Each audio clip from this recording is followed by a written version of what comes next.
Et voilà, on va donc accueillir Fabien Roussel, candidat communiste pour la présidentielle. Fabien Roussel, bonjour, bienvenue et merci beaucoup d'être avec nous pour ce grand oral de la santé. Merci à vous. Bonjour, très bien et vous? Alors vous avez 10 minutes. Bonjour, mesdames et messieurs. Vos propositions santé, c'est à vous. Monsieur le Président, mesdames et messieurs, merci pour ce rendez-vous. Beaucoup de grands oraux, comme on dit en ce moment, pour les candidats à la présidentielle.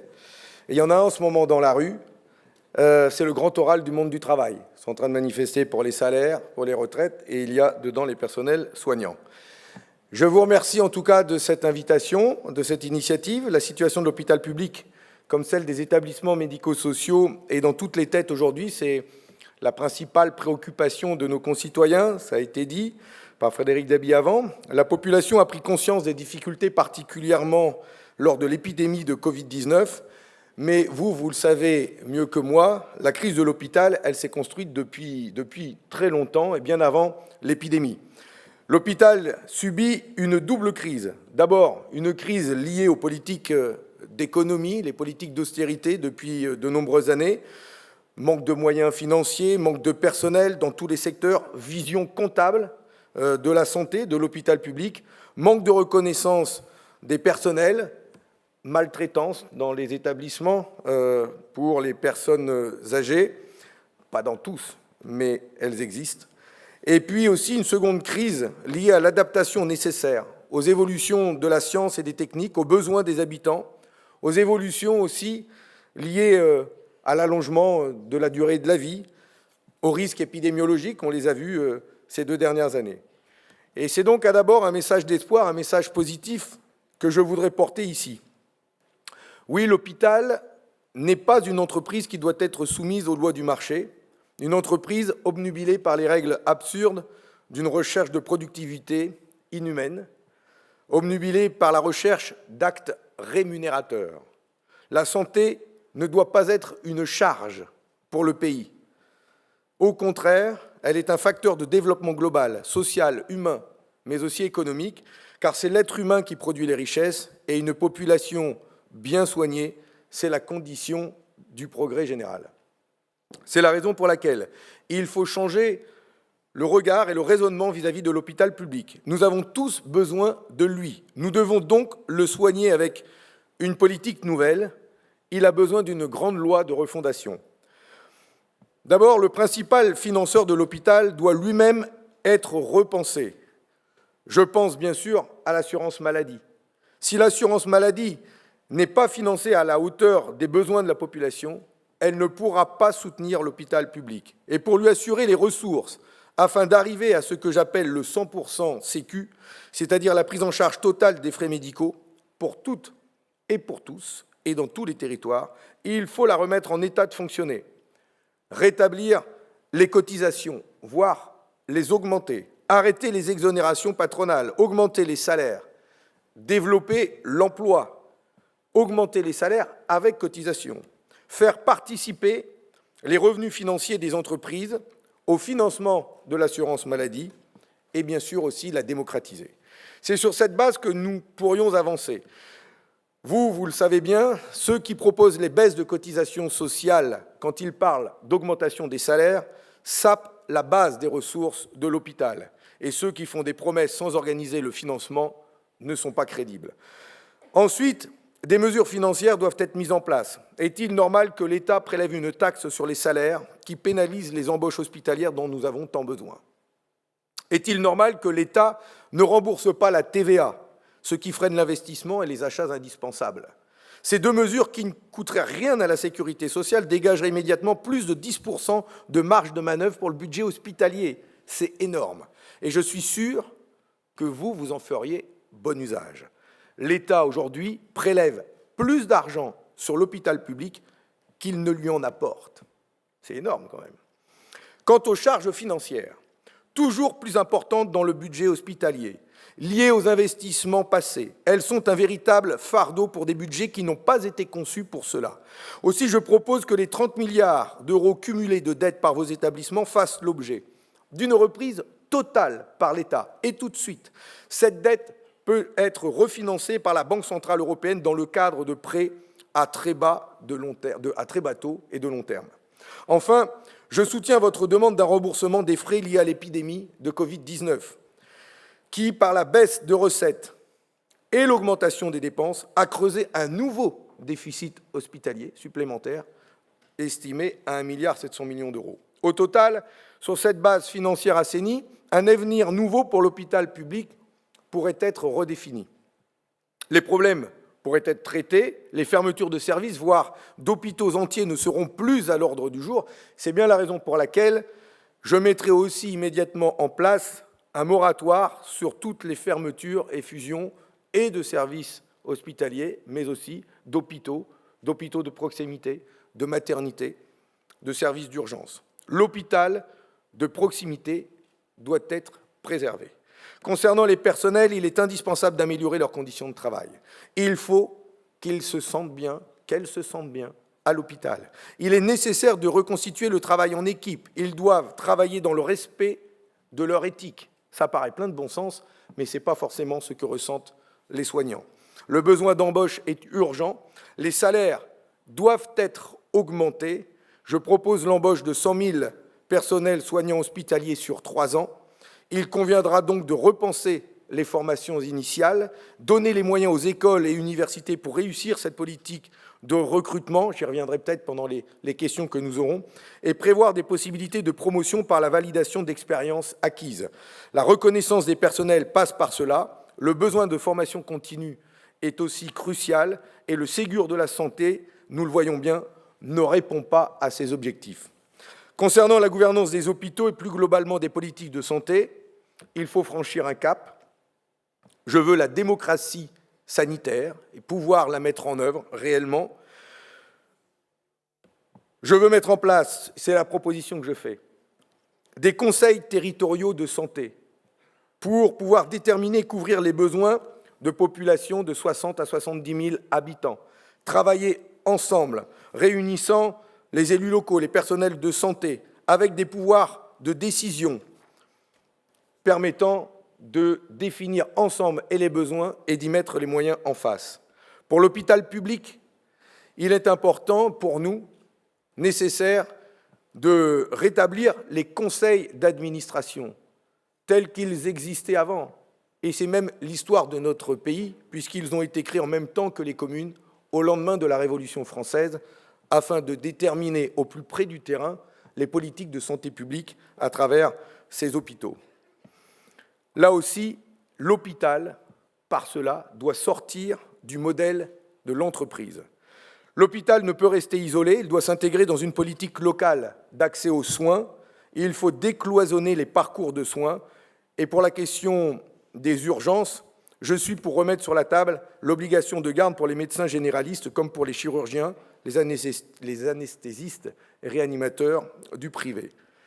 Un dernier mot sur la psychiatrie et le grand âge, pour aller vite et rester dans le temps qui m'est imparti. Pour la psychiatrie, une loi est nécessaire pour redéfinir ses principes généraux, son organisation, en particulier le développement de la politique du secteur et le retour à des conceptions plus humanistes est nécessaire. Pour les personnes âgées, le grand âge, je propose la création d'un pôle public national, la création d'un ministère dédié d'ailleurs. Dédié à cela, c'est un grand défi pour les années qui viennent.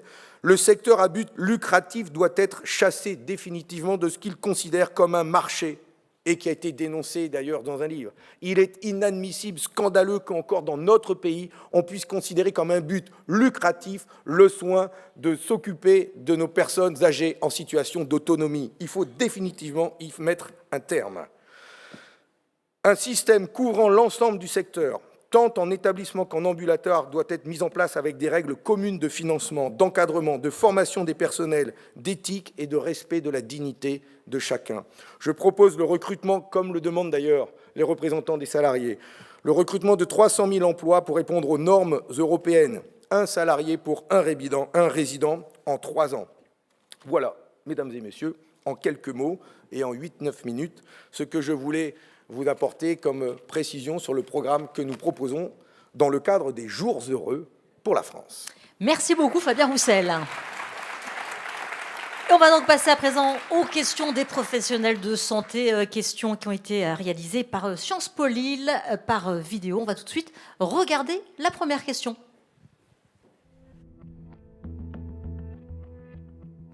Bonjour, je suis Mathilde Renker, interne de médecine générale à Nancy et présidente de l'ISNAR-IMG, le syndicat représentatif des internes en médecine générale. Une récente enquête des 3 structures représentatives des étudiants et internes en médecine a permis de mettre en lumière des résultats alarmants sur la santé mentale des futurs médecins. Un étudiant sur 4 a présenté un épisode dépressif sur la dernière année. 1 sur 5 a eu des idées suicidaires.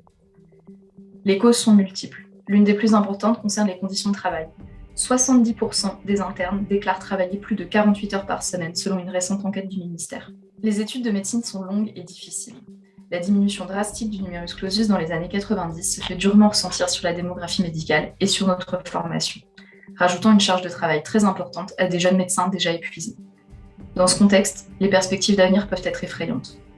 La santé des soignants en général est préoccupante. Les risques psychosociaux sont particulièrement répandus dans cette population. Addiction, suicide, burn-out. Les jeunes étudiants en santé y sont encore plus exposés. Pourtant, médecine préventive universitaire et médecine du travail sont encore sous-dotées et parfois inexistantes ou inaccessibles. La santé au travail des jeunes médecins, mais aussi celle de l'ensemble des soignants, interpelle. Ma première question est donc la suivante. Vous, présidente ou président de la République, quelles sont vos propositions concrètes pour améliorer les conditions de travail et de formation des futurs médecins ? Dans un second temps, quelles sont vos propositions en termes de santé au travail ? Allez, 2 questions pour vous, Fabien Roussel, vos réponses. C'est terrible quand même, hein. C'est-à-dire, on interroge les candidats à l'élection présidentielle pour savoir comment ils vont soigner les soignants et comment ils vont soigner les futurs soignants. Des futurs médecins qui font état de dépression, de suicide, de conditions de travail totalement déplorables. Peut-être qu'avant, il fallait passer par là, ça faisait partie de l'histoire, du récit à raconter pour devenir médecin. Il fallait que ce soit dur, il fallait en chier, comme on dit, hein, et donc après, on était capable de résister à toutes sortes de pressions psychologiques.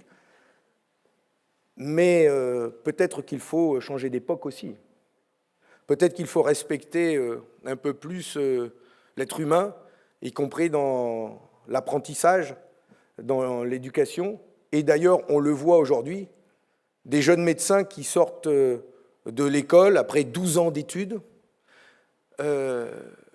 n'ont pas envie de travailler 70 heures par semaine comme les anciens. Ils ont envie d'avoir une vie de famille, de faire 35, 40, plus si besoin, mais plus comme avant, nous disent-ils. Ils et elles veulent vivre, être heureux et en même temps exercer leur métier avec passion, mais normalement, dirons-nous. C'est une des raisons, c'est une des choses qu'on doit prendre en compte d'ailleurs pour pouvoir leur permettre de venir, les inciter à venir s'installer chez nous et ouvrir un cabinet. En tout cas, il faut mieux les protéger dans le cadre de leur formation, effectivement, et ça c'est la médecine du travail, c'est des médecins du travail réellement à leur écoute pour les accompagner, c'est modifier, faire en sorte que le cursus de formation, le système de garde des internes soit modifié pour qu'on respecte un peu plus leur parcours et qu'ils ne s'abîment pas comme ils nous en parlent. Je ne sais pas s'il y a un syndicat CGT chez les étudiants, mais peut-être qu'il faut qu'ils y pensent pour défendre leurs revendications. En tout cas, vous avez bien vu qu'avec la loi travail et les ordonnances Macron et la loi El Khomri, on a supprimé aussi les CHSCT, on a supprimé les lieux où dans les entreprises et les hôpitaux, justement, on prend en compte la sécurité des salariés. C'est une des propositions et c'est une des réponses que je fais, c'est l'abrogation de ces lois et le rétablissement des CHSCT, des lieux où les directions et les salariés, leurs représentants, prennent soin de la sécurité de tous, et là, notamment, des étudiants. Je ne sais pas si j'ai répondu. La deuxième question, c'était... ça, hein. La deuxième question, bah, si vous avez répondu. Ouais, c'était ça. Vous avez répondu aux deux questions. Merci beaucoup Fabien Roussel. On va justement passer à la deuxième question maintenant, toujours des professionnels de santé.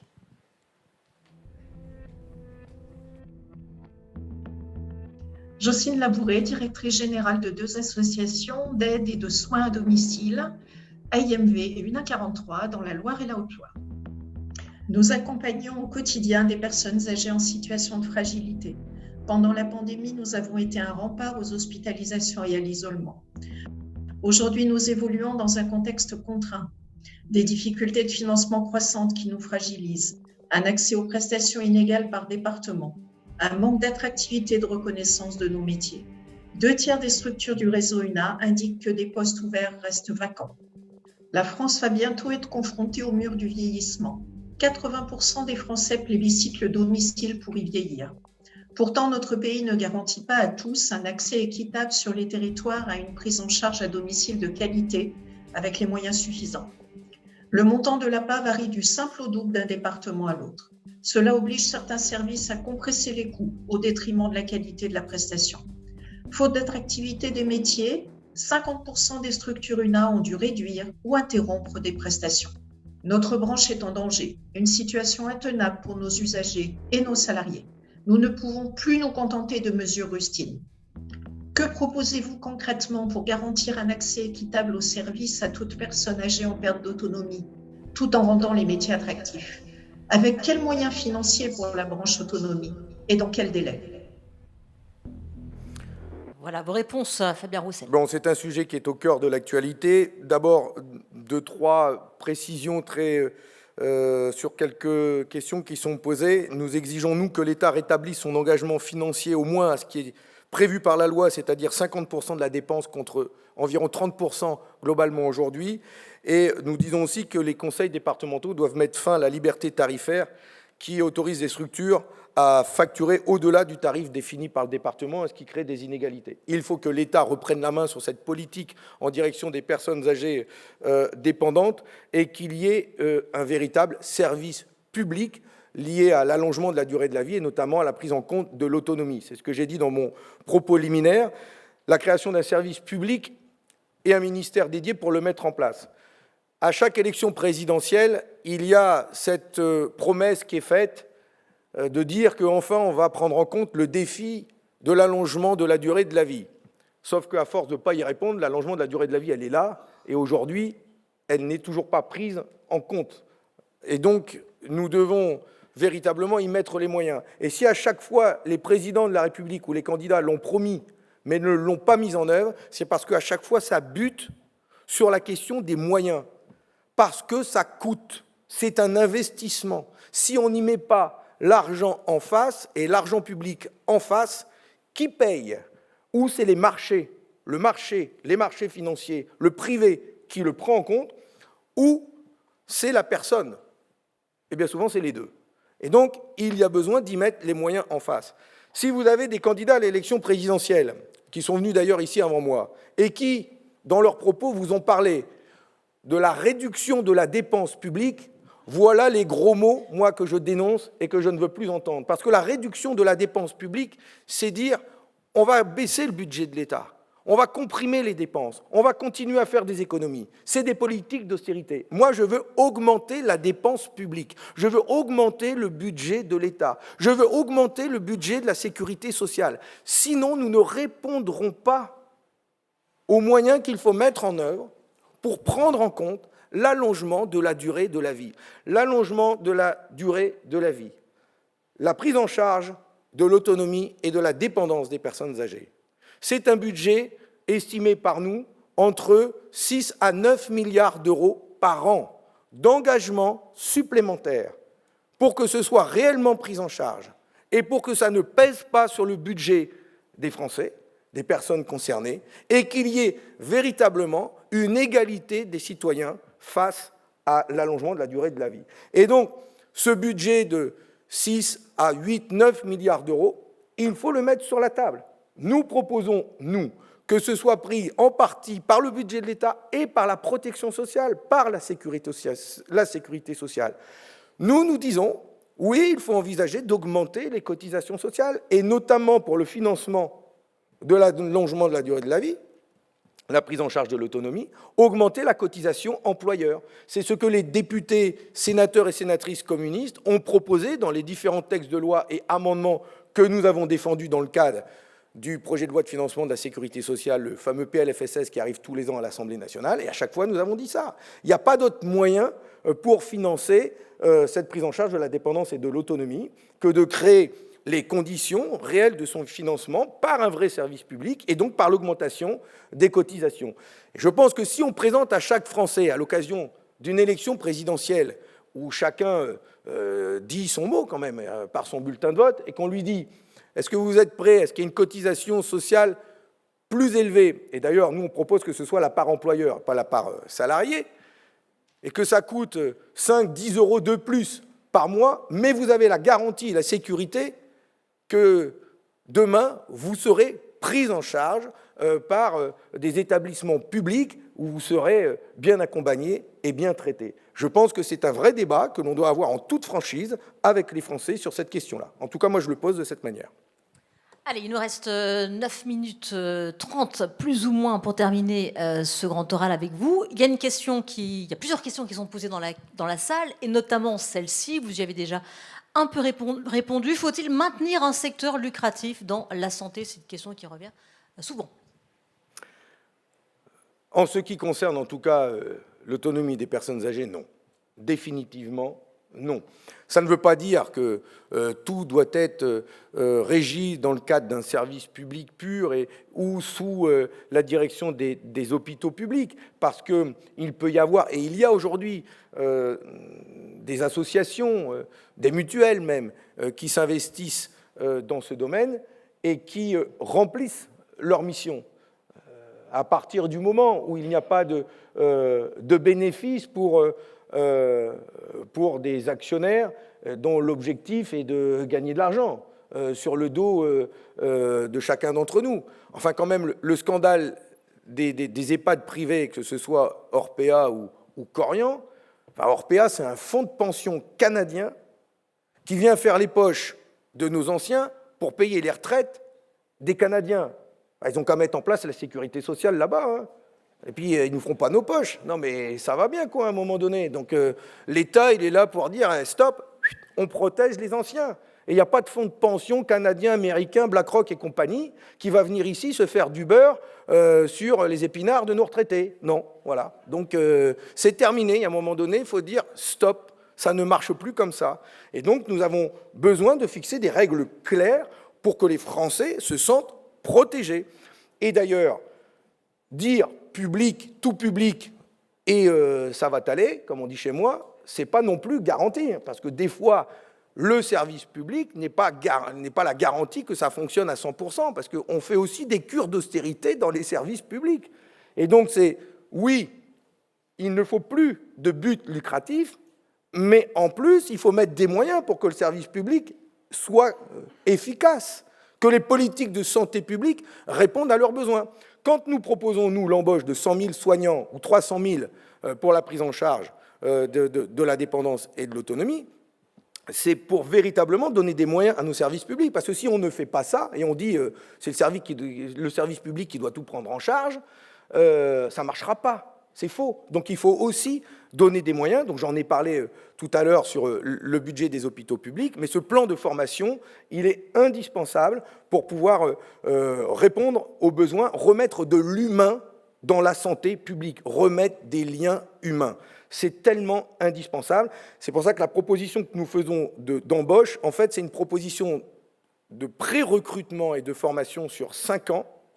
Et nous voulons proposer aux jeunes de ce pays qui souhaiteraient s'engager dans la santé, nous vous pré-recrutons ou au niveau du bac, ou à bac plus 3, ou à bac plus 2, on vous pré-recrute, on vous fait signer un contrat, on vous paye un salaire pendant la formation, vous avez la garantie de travailler dans la santé publique, et en retour, on vous demande de vous engager à travailler pendant 10 ans pour les services publics français, et pour la santé en particulier. Donc c'est un contrat d'engagement que nous passons avec eux. Bien sûr, ça va de pair avec revalorisation des salaires, meilleures conditions de travail pour rendre ces métiers attractifs.